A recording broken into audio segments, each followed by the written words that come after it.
Yeah. So we entered into that world, and first thing I saw, mirrors everywhere. Okay. The next thing I saw, beauty.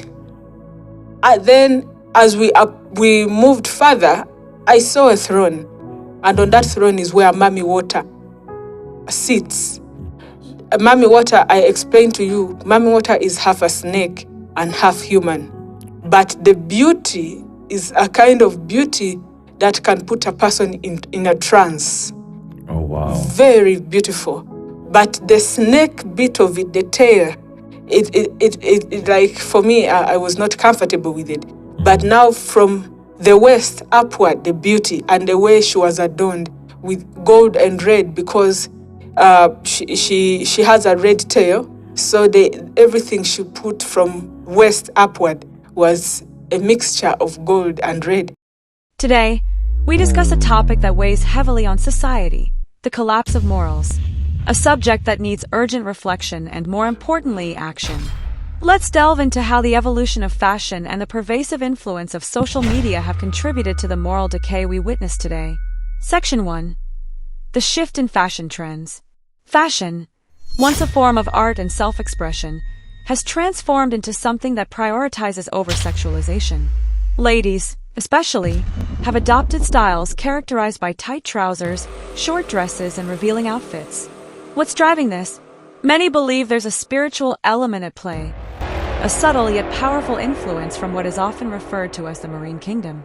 The spirit of Jezebel, with its ties to lust and manipulation, seems to be at the center of this trend, steering many into dressing in ways that provoke rather than inspire. Then, for the boys, when a boy gets closer to a female, of course there is that attraction. But me, because I was not interested in them, I would also play hard to get. And now this boy begins to have feelings for me, and me, I'm not interested in him. So he starts, at night, I start now calling their names, because I had a list of pastor's children. I start calling their names and sending spirits to sleep with them. So for them, they think they are dreaming and sleeping with me. They think it's a wet dream, yet they are sleeping with demons.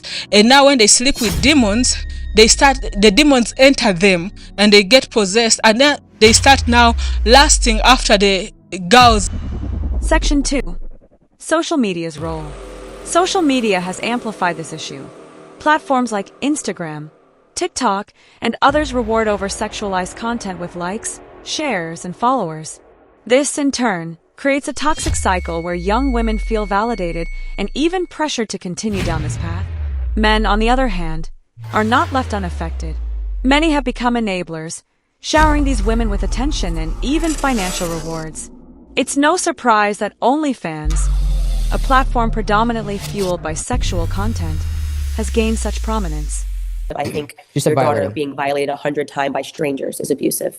It is unnatural for your mother to be counting the finances that you're earning from having 100 strangers violate you on the internet for cash, And that is the part that there's just no way to normalize that. There's no way to normalize that. I'm a parent. There's no way, like I have a daughter, and the idea of being involved in that, like, it's not saying that if she goes down that path that you're not going to be there and pray and hope that, she changes and speak to her about that and say, I'm always going to love you. But I view it as predatory, parental behavior. And Section 3. The consequences. The effects of these trends are devastating. We see a rise in men behaving like dogs, chasing after temporary pleasures, and failing to uphold values of respect and commitment. Weakness among men is prevalent, as they are ensnared by lust rather than standing firm in integrity. This has also contributed to the growing number of single mothers. Families are breaking apart because relationships are built on shallow foundations, driven by lust rather than love and mutual respect. Section 4. A call to action for believers. Despite this grim reality, there is hope. As people of God, we are called to be the salt and light of the earth. This means setting an example in how we live, dress, and interact with others. We must guide the lost with faith, love, and hope, just as Jesus did. Let us remember how he treated the woman caught in adultery with compassion and truth. And the woman at the well, he confronted her sin but offered her living water. Conclusion. This trend of moral decay may not stop anytime soon, but we are not powerless. By living righteously and showing genuine love, we can draw others to Christ. Let's rise to the challenge, embodying the values we wish to see in the world. The change begins with us.